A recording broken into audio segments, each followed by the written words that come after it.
Genesis chapters 49 through 50. Then Jacob called his sons and said, "Gather around, and I will tell you what will happen to you in the days to come. Come together and listen, sons of Jacob. Listen to your father Israel. Reuben, you are my firstborn, my strength, and the first fruits of my virility, excelling in prominence, excelling in power, turbulent as water. You will not excel because you got into your father's bed and you defiled it. He got into my bed. Simeon and Levi are brothers. Their knives are vicious weapons. May I never enter their council. May I never join their assembly. For in their anger they kill men, and on a whim they hamstring oxen. Their anger is cursed, for it is strong, and their fury, for it is cruel. I will disperse them throughout Jacob, and scatter them throughout Israel. Judah, your brothers will praise you. Your hand will be on the necks of your enemies. Your father's sons will bow down to you. Judah is a young lion. My son, you return from the kill. He crouches, he lies down like a lion or a lioness. Who dares to rouse him? The scepter will not depart from Judah, or the staff from between his feet until he whose right it is comes, and the obedience of the peoples belongs to him. He ties his donkey to a vine, and the colt of his donkey to the choice vine. He washes his clothes in wine, and his robes in the blood of grapes. His eyes are darker than wine, and his teeth are whiter than milk. Zebulun will live by the seashore, and will be a harbor for ships, and his territory will be next to Sidon. Issachar is a strong donkey, lying down between the saddlebags. He saw that his resting place was good, and that the land was pleasant. So he leaned his shoulder to bear a load, and became a forced laborer.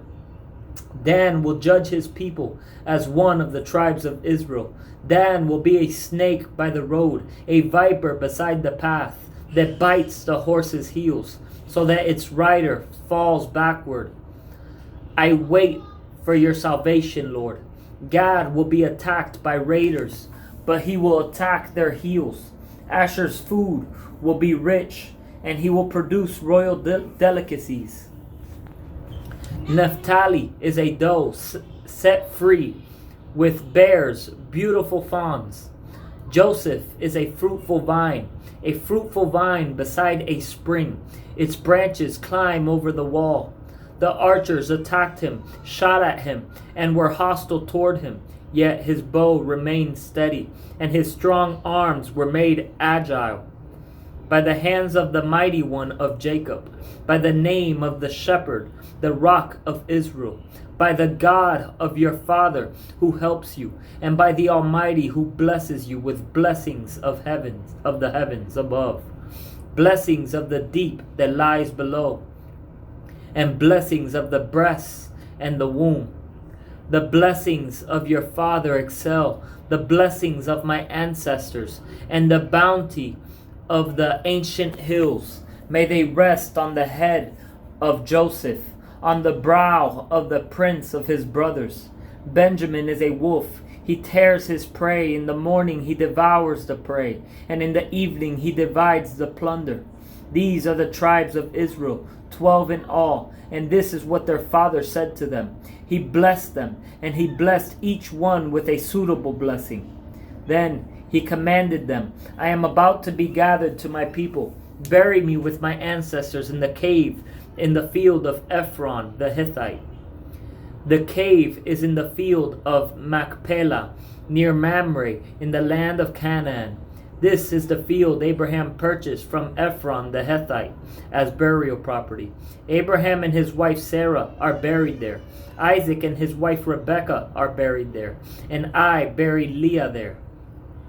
The field and the cave in it were purchased from the Hittites. When Jacob had finished giving charges to his sons, he drew his feet into the bed, took his last breath, and was gathered to his people.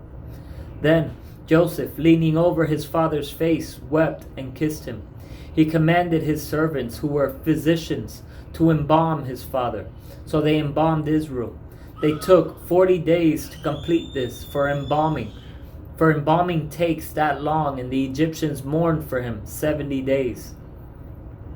When the days of mourning were over, Joseph said to Pharaoh's household, "If I have found favor with you, please tell Pharaoh that my father made me take an oath, saying, 'I am about to die. You must bury me there in the tomb that I made for myself in the land of Canaan. Now let me go and bury my father. Then I will return.' So Pharaoh said, 'Go and bury your father and keep your oath.' Then Joseph went to bury his father, and all Pharaoh's servants, the elders of his household, and all the elders of the land of Egypt went with him, along with all Joseph's family, his brothers, and his father's family. Only their dependents, their flocks, and their herds were left in the land of Goshen. Horses and chariots went up with him. It was a very impressive procession.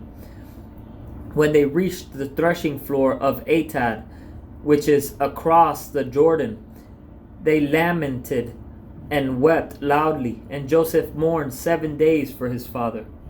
When the Canaanite inhabitants of the land saw the mourning at the threshing floor at Atad, they said, 'This is a solemn mourning on the part of the Egyptians.' Therefore the place is named Abel Mizraim.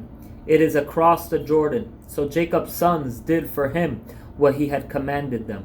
They carried him to the land of Canaan and buried him in the cave at Machpelah, in the field near Mamre, which Abraham had purchased as burial property from Ephron the Hittite. After Joseph buried his father, he returned to Egypt with his brothers and all who had gone with him to bury his father.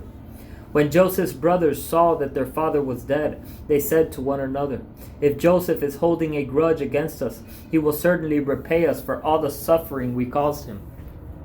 So they sent this message to Joseph. 'Before he died, your father gave a command. Say to Joseph, please, forgive your brother's transgression and their sin, the suffering they caused you. Therefore, please forgive the transgression of the servants of the God of your father Joseph.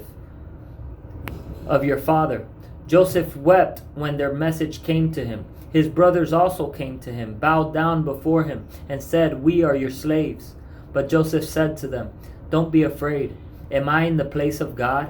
You planned evil against me. God planned it for good, to bring about the present result, the survival of many people. Therefore, don't be afraid. I will take care of you and your children.' And he comforted them and spoke kindly to them. Joseph and his father's family remained in Egypt. Joseph lived 110 years. He saw Ephraim's sons to the 3rd generation. The sons of Manasseh's son, Machir, were recognized by Joseph. Joseph said to his brothers, 'I am about to die, but God will certainly come to your aid and bring you up from this land to the land he swore to give to Abraham, Isaac, and Jacob.' So Joseph made the sons of Israel take an oath. 'When God comes to your aid, you are to carry my bones up from here.' Joseph died at the age of 110. They embalmed him and placed him in a coffin in Egypt.